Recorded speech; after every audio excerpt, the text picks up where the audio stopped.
Welcome back to Mini Analytics Monday. With us today is Joe Mahone, my colleague from the Federal Reserve Bank of Minneapolis, and he's here today to share with us about his work around tracking the economic effects of COVID-19. So, Joe, I'll let you take it from here. Okay, great. Well, thanks for the invitation and for the introduction. So yeah, as Kim indicated, I'm going to focus on what we've been learning about the economic impacts of this pandemic in as close as possible to real time on the economy. So I'm going to start with a little bit of background on the Federal Reserve. Apologies for anyone in the audience who's already quite familiar with the Fed. I just want to make sure everybody has a basic understanding of what we do and what our role is in the economy. And then I'm going to talk about the sort of the specific challenges that this period has presented to us in terms of the normal work that we do monitoring economic conditions.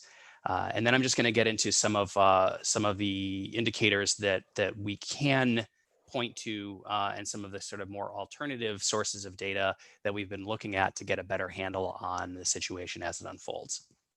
And I do want to say at the outset a couple of things. The first is please feel free to interrupt me at any point with questions.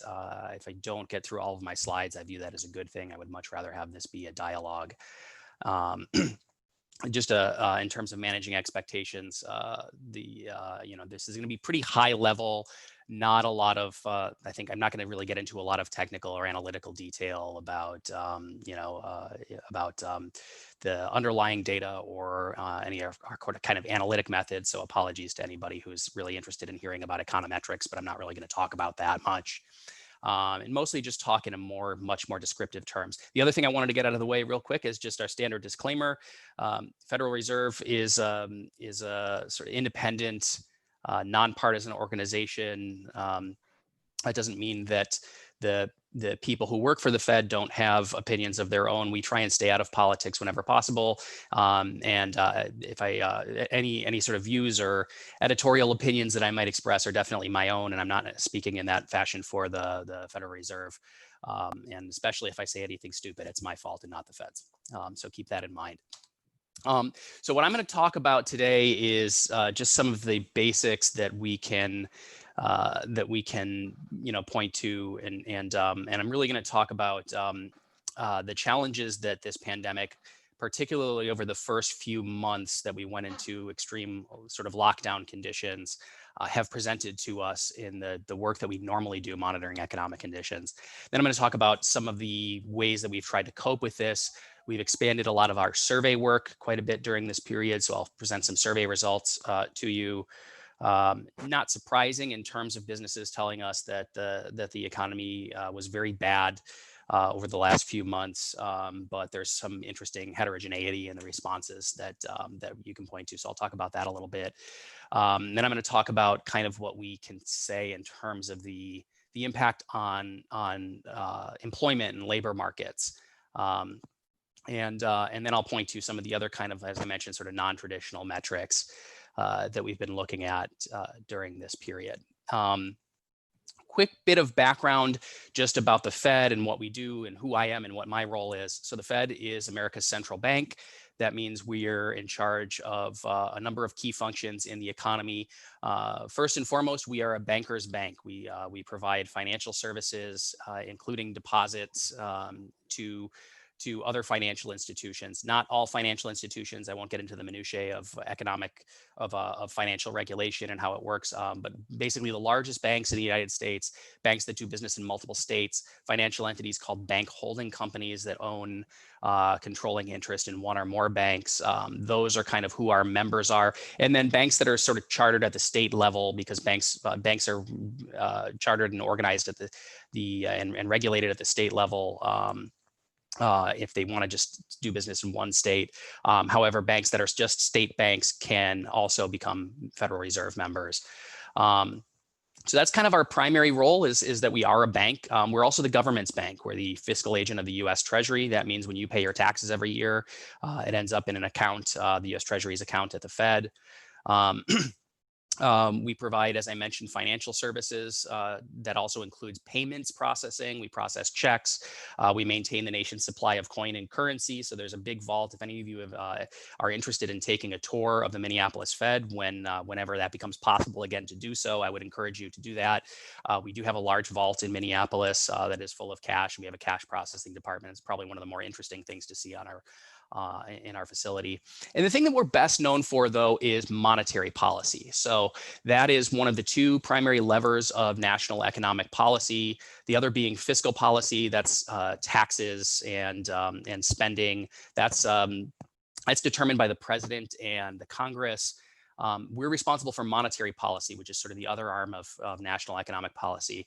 And that's the influence of the supply of money and credit in the economy. That ends up influencing availability of loans and interest rates. So when you hear about the Fed in the news raising and lowering interest rates, that's monetary policy. And that's a body called the FOMC that does that.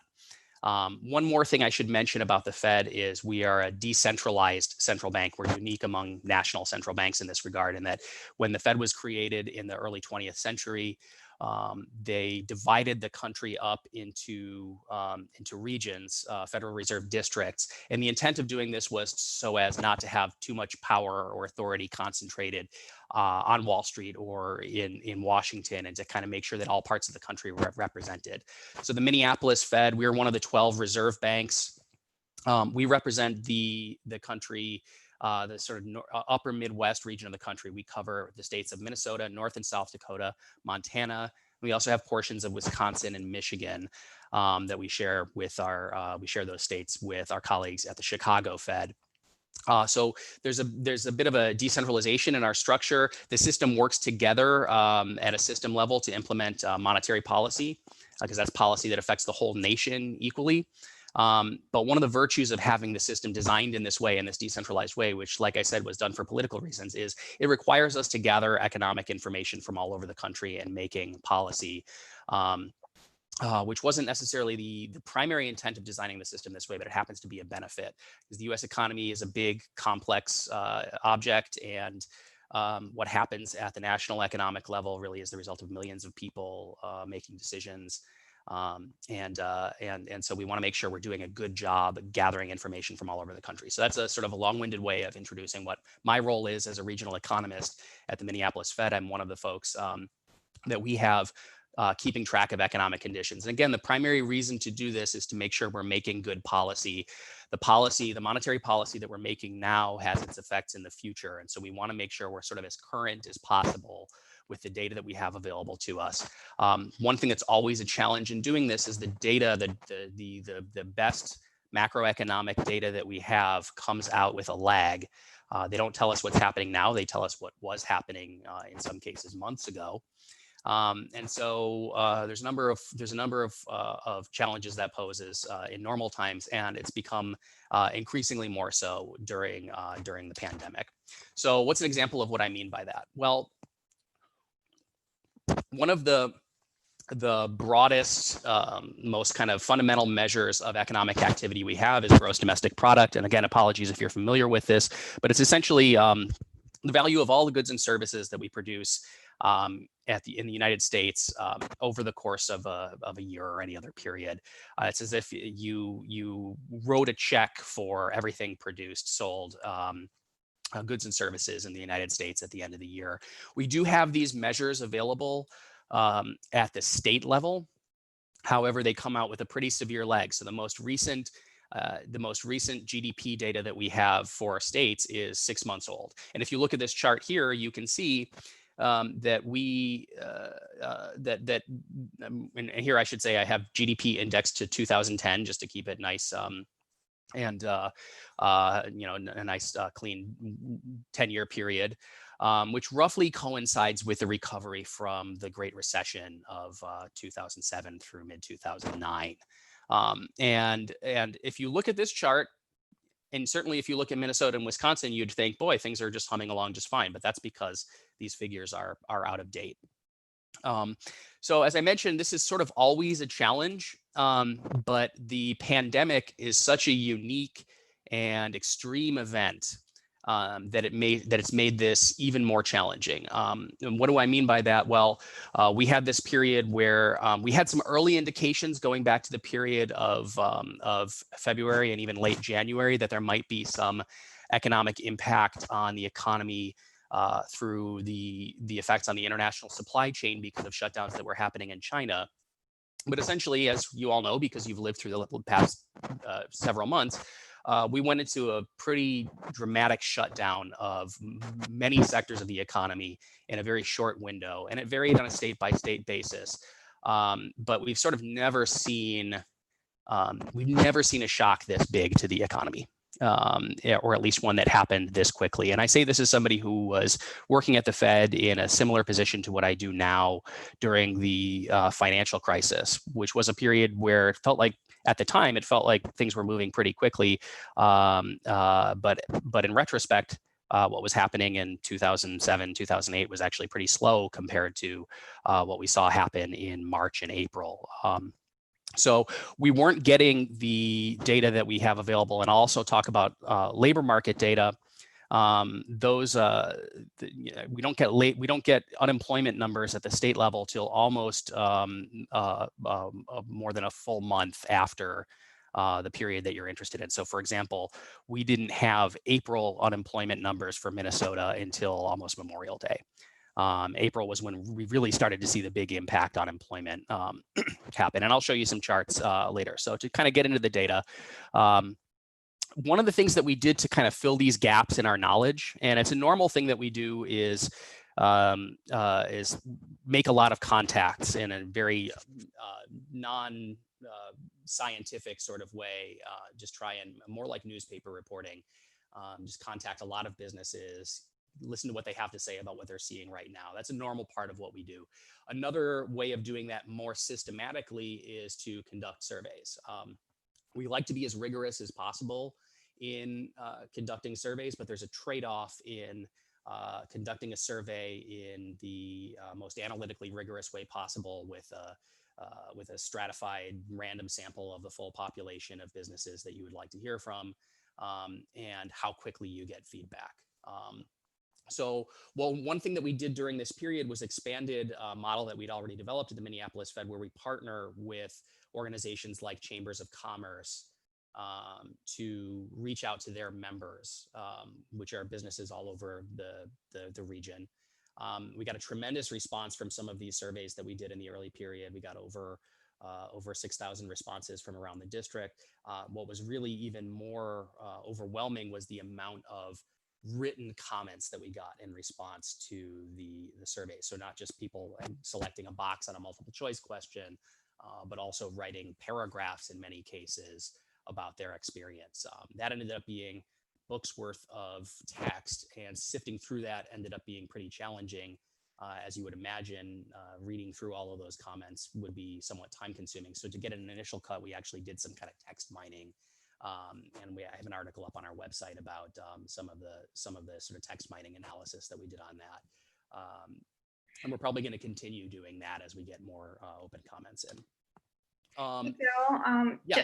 Sorry to interrupt, but I think your microphone is a little far from your. Is it? Okay, how's this? Is this better? Yeah. Okay, well, apologies if there was poor sound quality there. So I'm going to run through just some examples of business surveys that we've conducted recently. May results from a survey of over 1,000 respondents around those 9th district states that I was talking before, and then a particular survey of women, minority, and veteran-owned businesses that we conducted in April.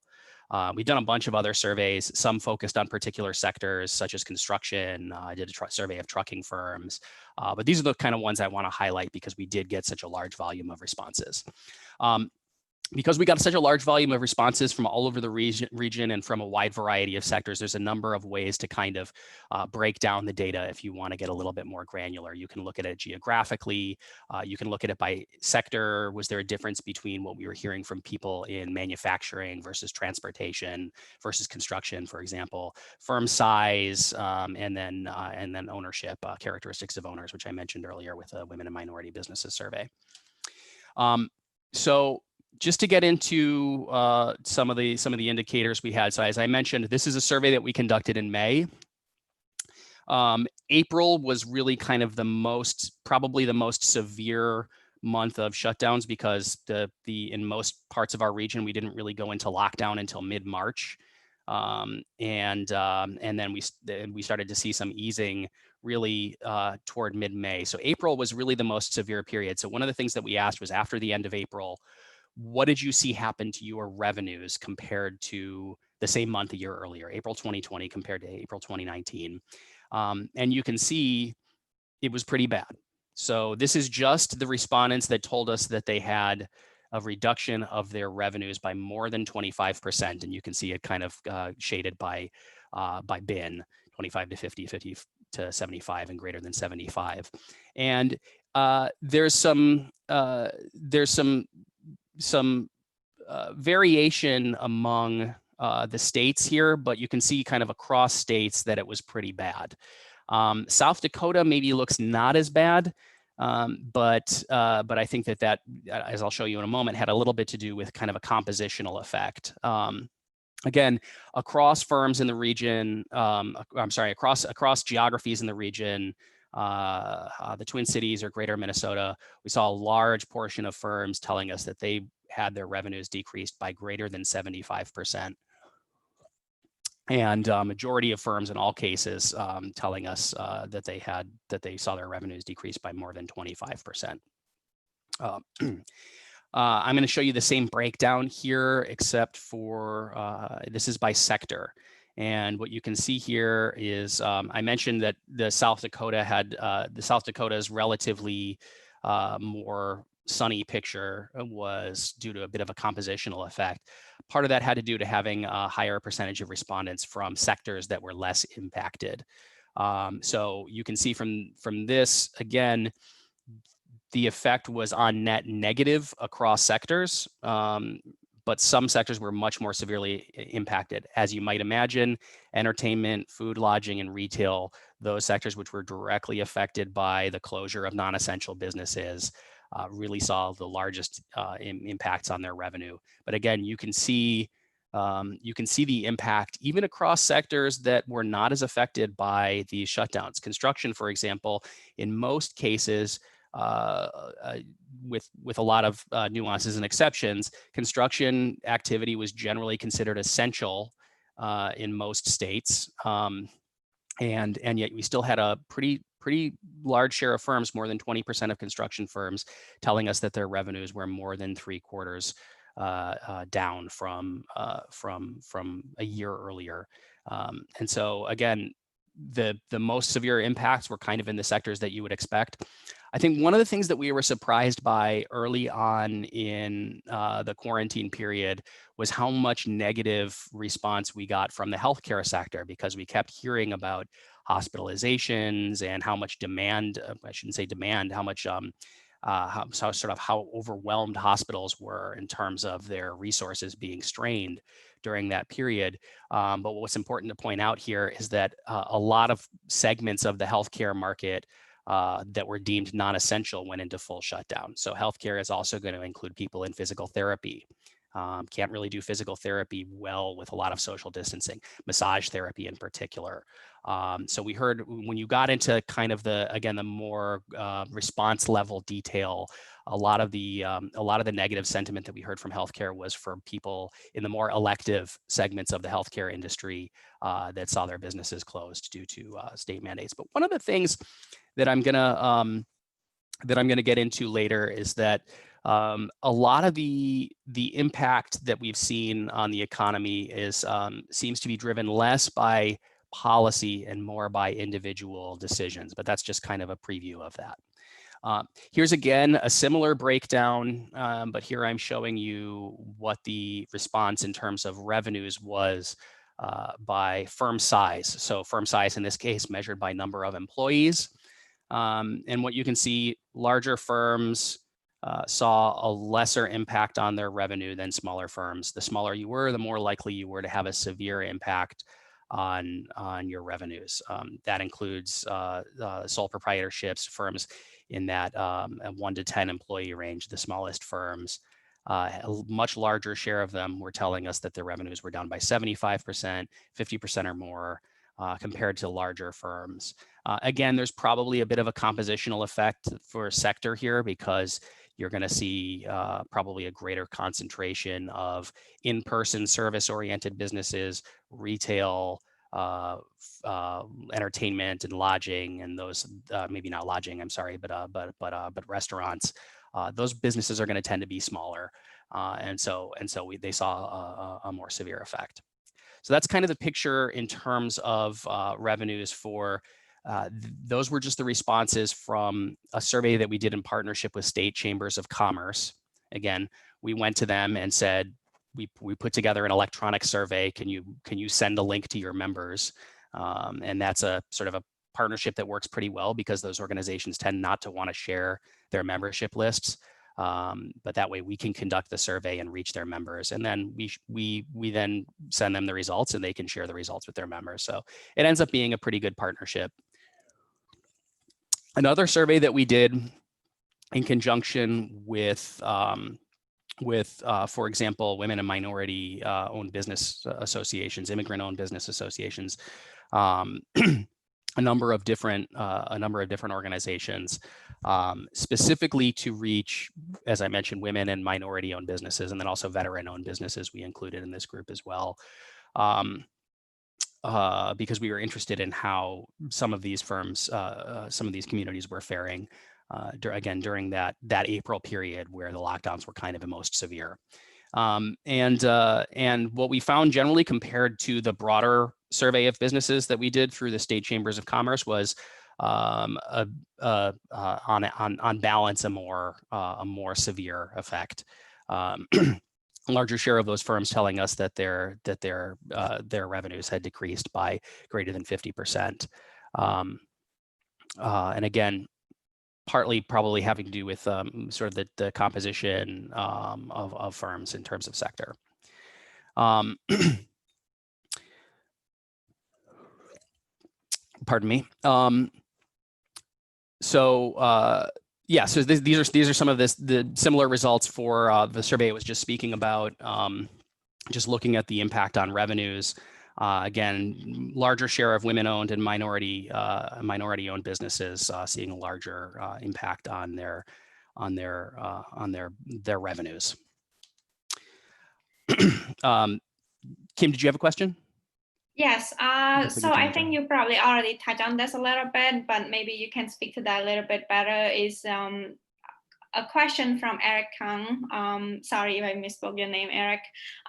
But he was wondering if, there are large enterprises that actually have done better during the pandemic, but they don't want to admit it.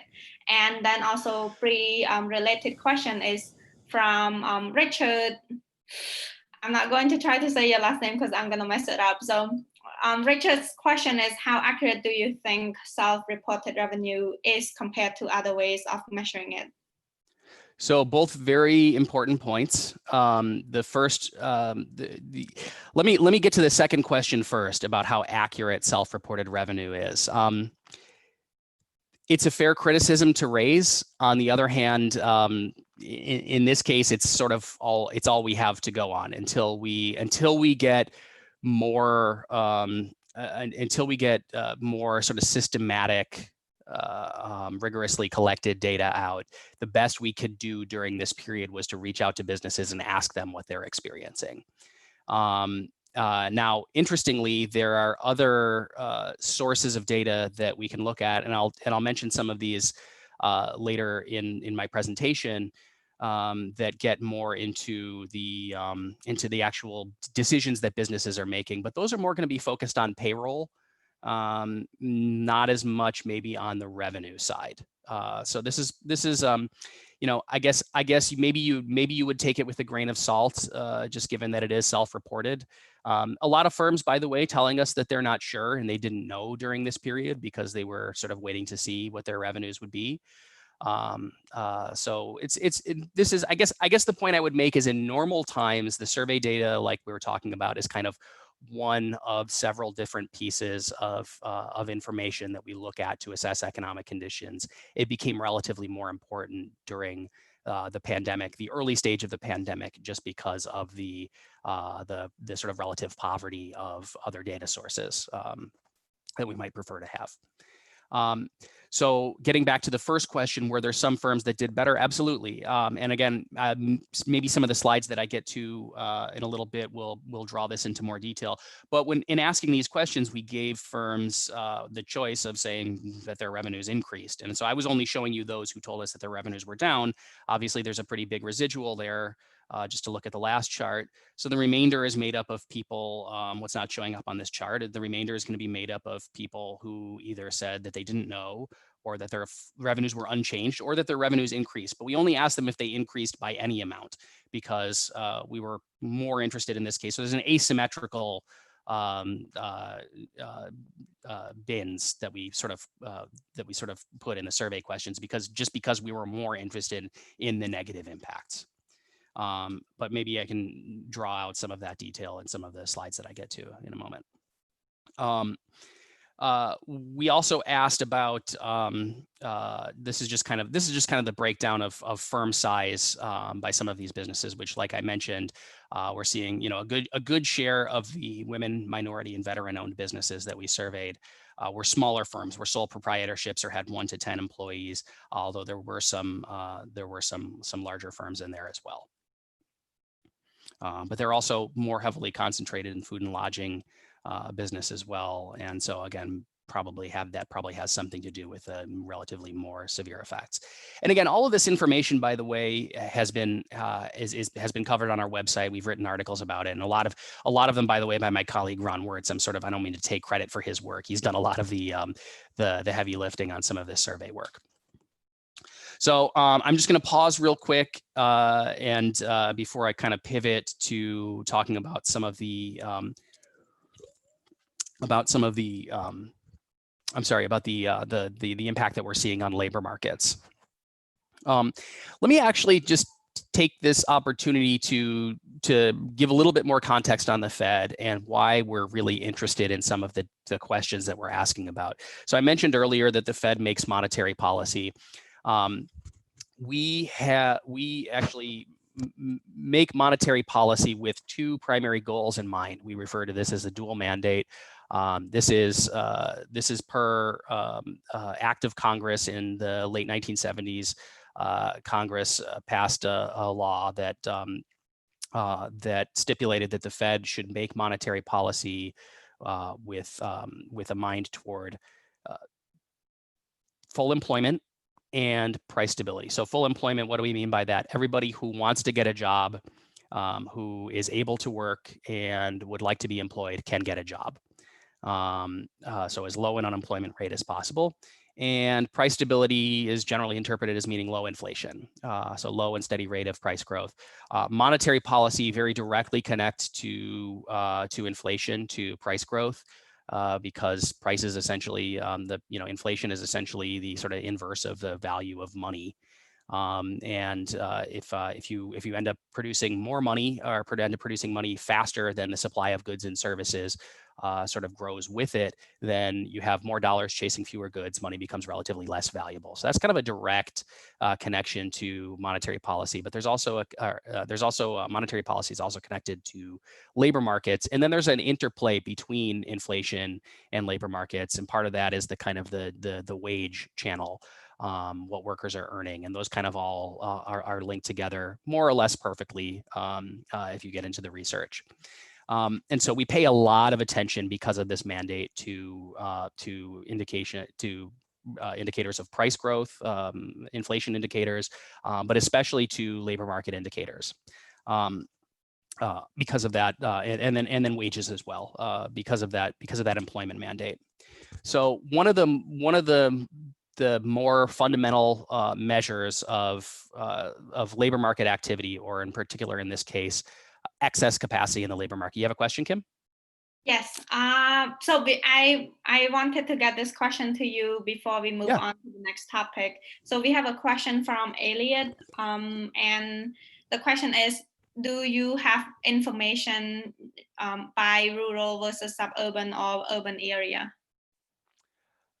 I do have information that distinguishes between sort of rural and urban, but I haven't put a lot of it into this presentation. I will, just kind of point out, like going back to the slides that I was showing earlier, one of the breakdowns in terms of geography here is between Twin Cities and Greater Minnesota. Now, not all of Greater Minnesota is rural. The Twin Cities are just one of the metro areas in Minnesota. So Greater Minnesota, for example, is going to include areas like Duluth and Mankato that are not in the Twin Cities metro, but are still metropolitan statistical areas. But that's sort of a rough proxy. In terms of the other macroeconomic data that we look at, like employment and the income accounting data, the GDP data, those data are available, generally speaking, at a county level, and so you can compare rural versus urban. But again, as I was saying earlier, the more granular you get geographically, the longer the time lag between the period that you're looking at and what's most recently available. And so getting detailed rural urban comparisons is harder to do at a timely and high frequency because of those data. They come out less frequently and with a longer lag. I hope that answers that question. But it is something that we look at a lot. I mean, one thing that's interesting though about the pandemic is that we've seen obviously some variation in the impact, but negative impact kind of across the board throughout our region. So just getting back to the kind of labor market indicators, I mean, I think this chart, I'm probably going to be showing this chart for years. I mean, I don't know that there's anything that puts in the last few months in context more dramatically than this. So what this is unemployment rates by state. Unemployment is one of the, sort of the most fundamental measures that we have of the condition of the labor market. It's and it comes from the Bureau of Labor Statistics. Apologies if this is pedantic for those of you who are already familiar with the data. But the way they collect this is doing a survey of households. They survey households at random. They call people up and they ask them, are you working? If you tell them yes, they count you as employed. If you tell them no, you're not working, then they ask you, are you looking for work? And if you tell them that you're not working but looking for work, you're counted as unemployed. So it doesn't count this headline number of unemployment, what we sometimes call U3 here, doesn't include, for example, people who are retired. It doesn't include people who are full-time stay-at-home parents, full-time students, et cetera. It only includes people who are in the labor force, that is looking for jobs but out of work.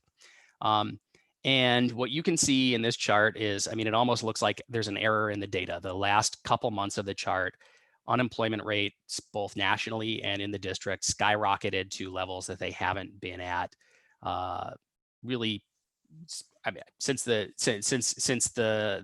Great Depression. The beginning of this chart, I went back to May 2009 for a reason, in part because I just had a nice 11-year window, but also because it includes the last peak in unemployment that we had during the Great Recession. A number of things you could say about this chart, but the really breathtaking thing is how quickly unemployment jumped in the month of April. There are measurement issues here, it should be pointed out, because of the way, and the BLS has gotten into these on their website, because of the way, we're reporting, for example, people who are furloughed versus who've been laid off. So there's a little bit maybe more noise in the last couple months of data, because again, ordinarily you ask people, are you working or are you not, and they tend to know the answer to that question. If you've just been had your hours cut to zero at your job, even though you're on the payroll, do you count as employed or not? If you still have a job but you're not working, right? So there's some of these measurement issues that have come about. All of those actually add up to the fact that unemployment is actually quite a bit higher than indicated in this chart, most likely. And in particular, Minnesota, the unemployment rate in Minnesota came in, I would say, a fair bit lower than we expected in April.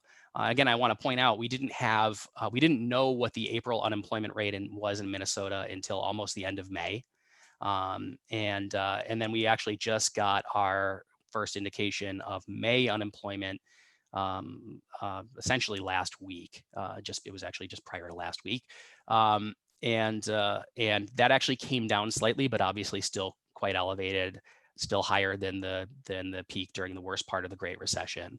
And so we now are getting in some data that can tell us maybe a little bit more rigorously what's been going on over the last few months, but that's, like, as I said, a relatively new thing, and we didn't know any of this for certain back in April and even into May.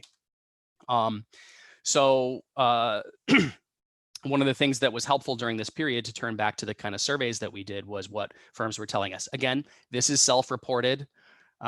There's also, I should mention, a separate survey that the Bureau of Labor Statistics does to determine the actual employment level. So unemployment, as I just described, is a measure of how many people are out of work but would like to be working. Employment is just an attempt to count how many people are on payrolls at businesses, and they do that through a survey of businesses that they call sometimes the establishment survey or the payroll survey.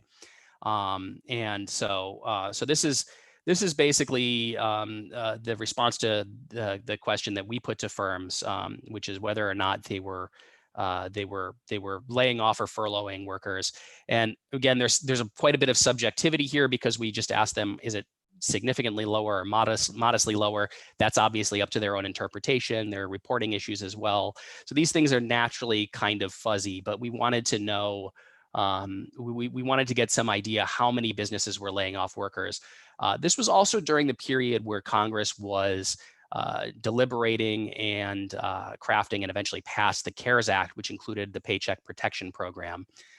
This is a program that allows businesses to get temporary loans to keep employees on their payroll. And if you end up not firing any of those employees, if you end up not laying them off, that loan ends up being convertible to a grant. You don't have to pay it back. So we were pretty interested during that period in how many businesses, given this aid available, were taking advantage of that program, how many businesses were still laying people off given conditions. We also asked quite a bit of questions about the effects of some of the relief programs that were passed through the CARES Act. So that's just kind of a quick glimpse of what we were seeing in labor market data. And again, I'll point out that we got these survey results in before we had any of the official statistics. The other thing that surveys are really valuable for, and it looks like Kim maybe has a question for me. Yes, before we go on, I try to get questions in, as much as possible, so you don't have to answer all of them at once. So we appreciate it. Questions coming up. Another question from Eric is, do these data, are these data available for the public so they can do more analysis on their own? We've made the survey results that I'm sharing with you here available on our website, but what we've made available are just the aggregated results, the survey averages, like I'm showing you. Part of the reason is because we promise these firms anonymity in their responses, and there might, if we were to make the raw response level data available, even though we ask the firms not to identify themselves, it's possible that you might be able to identify the firms, and we don't want to do that because we promised them we wouldn't. So that was just that's kind of sort of the issue there, and that in particular became the case because, like I mentioned, we got a really unexpectedly high volume of comments, just people writing paragraphs of text to us. And we really wanted to make those available so that people could read and hear directly from these people about what was happening to them. But we just realized that we couldn't do that responsibly without putting ourselves at risk of identifying someone. If somebody's response says, well, here at company X, we've kept everyone on our payroll, then we don't want, even though we asked them not to. So that was part of the reason why I got into doing some of the sort of text mining approaches that we published, again, just a little bit of on our website. It's something that we are going to continue to do more of, just to give people kind of a flavor for some of the variety that we were hearing in the responses. Mm-hmm. So again, great question. We would like to share as much of the data as we can, but we're kind of constrained just based on our commitments to the respondents and to our survey partners. Thank you. And the next question we have is whether or not you have or you're doing any work to see the impact by different income levels. Yeah, actually. So I guess the answer to that is yes. are we doing work to see the impact by different income levels? The answer to that is yes. And actually, I would almost punt this one to you, Kim, because that's really the particular emphasis of community development. The department that Kim works in is a focus, has its primary focus on low and moderate income communities. So my colleagues in community development tend to focus more exclusively on those issues. We are trying to learn more about the impacts that the coronavirus has had, particularly on low and moderate income communities. There's not a lot I can really say at this point yet, because some of the work that we're doing is kind of still in its infancy, and we're going to be relying on again some of the more formal data sources that come out. Yeah, thank you for mentioning my department. But yes, my department, community development and engagement, has done some work on, looking at communities of, just looking at communities of different income levels, just to see if the impact is has been different. But we haven't seen anything conclusive yet. And as soon as so we're still working on that, and that has been on everybody's minds, how looking at all the impacts and how they can be disproportionately affecting different communities based on their different demographics. So Yeah, that's to come. I mean, sorry, you have another question? Yes. Okay, great.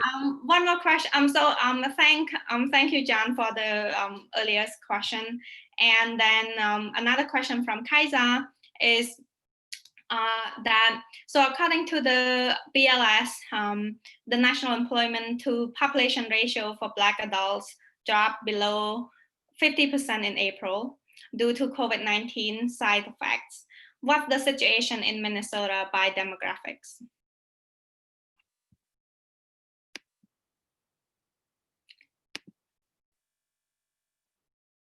Hey, Joe, I can't hear you.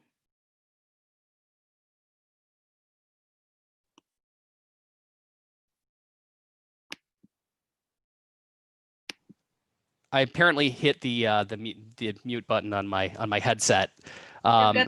I wasn't just trying to dodge that question. That wasn't why I went on to mute.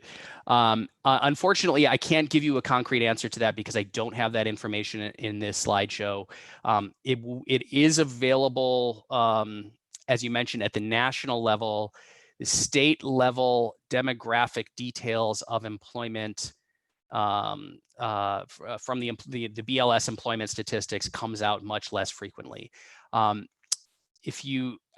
would actually refer you to the Minnesota Department of Employment and Economic Development, which if you go to their website, they do a number of kind of broader measures of employment activity, which does include employment statistics by race.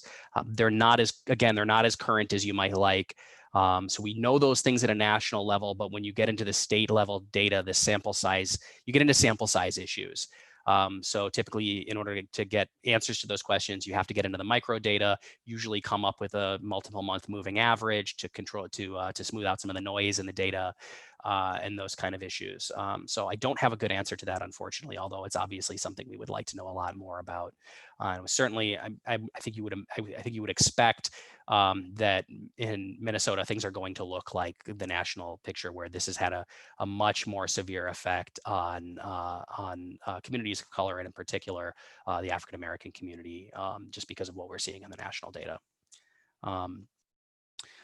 So just to get into one of the really valuable things about the survey, I've been talking this whole time about how we were using surveys to get a grip on what was happening at the time during the early stage of the pandemic. But the thing that surveys can be most valuable for is, to some extent, forecasting, because as I mentioned, data come out with a lag. They tell you about what has been happening. Businesses are a great source of information about their own industries and their own communities. And so a lot of times, you can ask them detailed information about their outlook. So we did a number of kind of forward-looking questions in these surveys as well. And one of the fundamental ones that we asked was basically, how long can you last at the current if current conditions persist. So again, you already know a lot of businesses saw huge impacts to their revenues. How long can they hold out if things don't change? Now, again, it's important to point out we conducted this survey in early May. That was kind of at sort of the worst time, and so we were asking them about things continuing along that trajectory. Hopefully, the conditions have improved slightly over the last few months, but what you can see from this picture it is pretty dire, and in particular for smaller firms. So the largest firms, those with more than 250 employees, the vast majority of them told us that they could stay in business, stay solvent longer than 6 months under current conditions. The smaller you go in firm size, the higher share of businesses saying that they would only be able to last another few months, less than a month in some cases, and a larger share that told us that they simply didn't know how long they could last. Maybe that's not too surprising, but I think it's pretty interesting sort of part of the picture. One of the things that we've also been doing as we present these results to the public is we have the ability to do kind of live in-person polling as well. But I'm not doing that in this presentation because I wanted this to be more informative and less brain picking on your part. So that's kind of just one of the sort of indicators we had of the outlook. And now I'm going to get into some of the other sources of data. So this whole time I've been talking about survey data. One of the things that we've done over the last few months, and again, this isn't entirely new, but we've really expanded our use of private and other sort of non-traditional data sources to try and gauge what was happening at a higher frequency in real time in the economy. So let me just kind of run through a few of those. And again, if you're interested in these, we do have a dashboard of some of these indicators on our website. I'm only going to be sharing a few with you that are public. There are other data that we're looking at that I can't share with you because either they're confidential or because the partners that are providing with these numbers have asked us not to publish them. But just to give you kind of a sample of some of the other things we're looking at. So I've shown you a lot of, as I mentioned, we're very interested in labor markets at the Fed. I've shown you a number of the sort of macro level economic indicators and survey results about staffing levels. What this is from a source called Indeed, which is a web service that posts job postings, and you can see this is the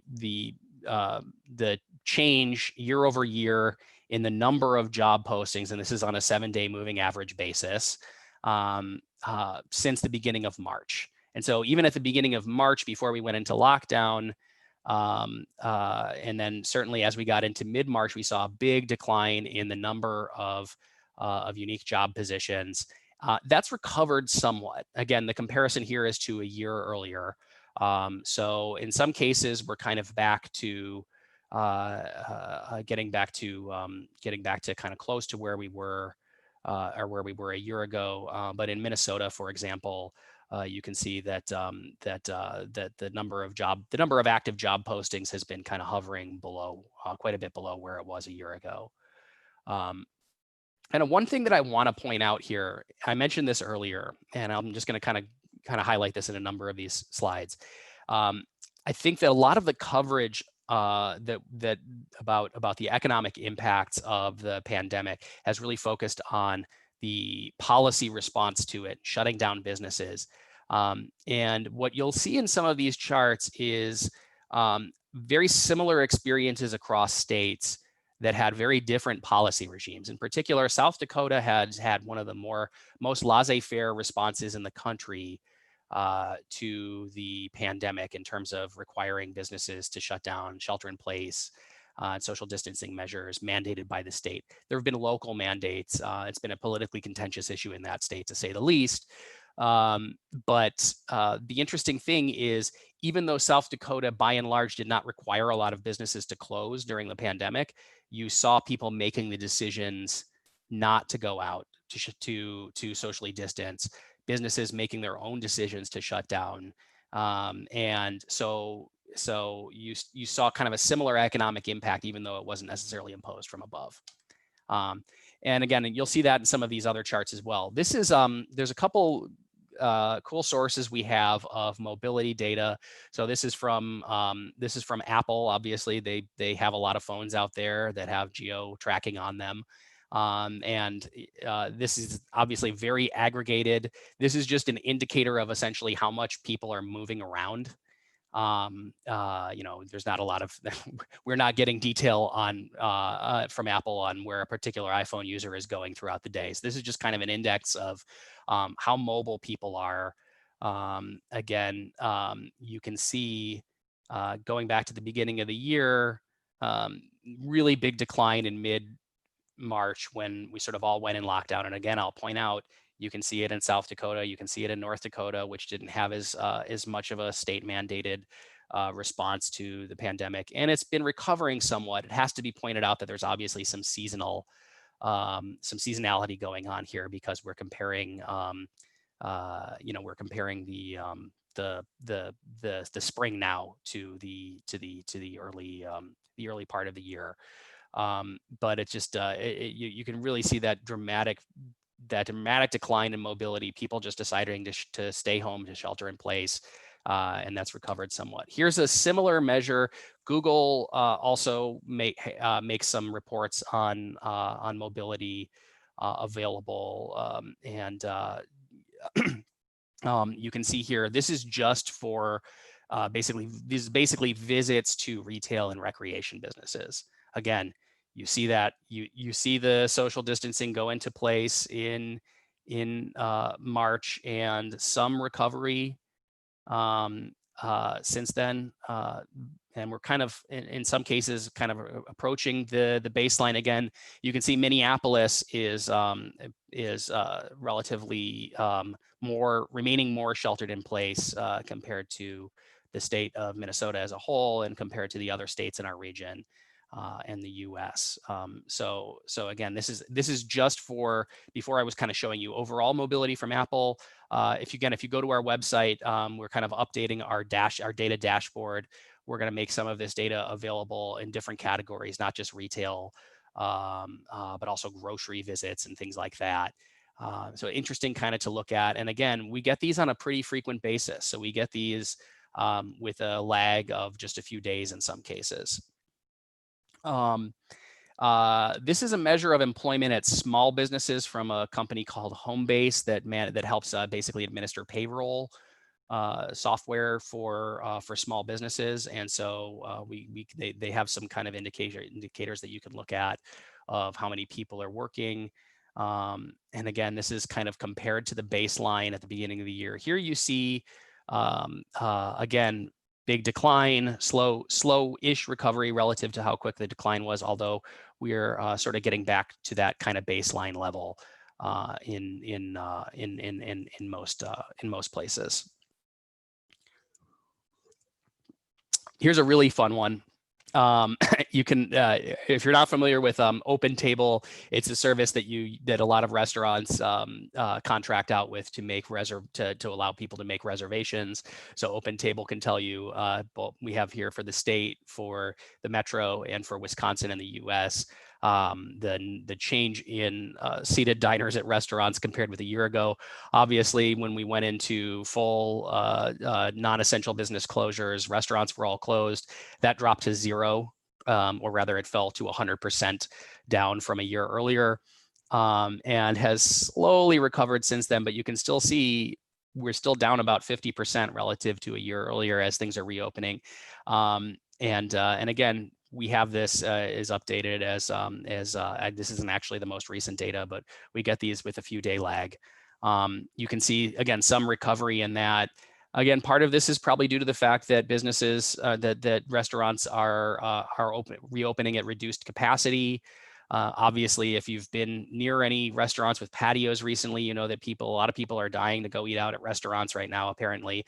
But a lot of people are also deciding to stay home and to just continue observing these kind of sort of shelter-in-place practices. And so the kind of overwhelming point that I want to make, from this is that a lot of the action that we've seen so far has been driven by individual people's decisions in response to their evaluations of the risk that they're at from the pandemic.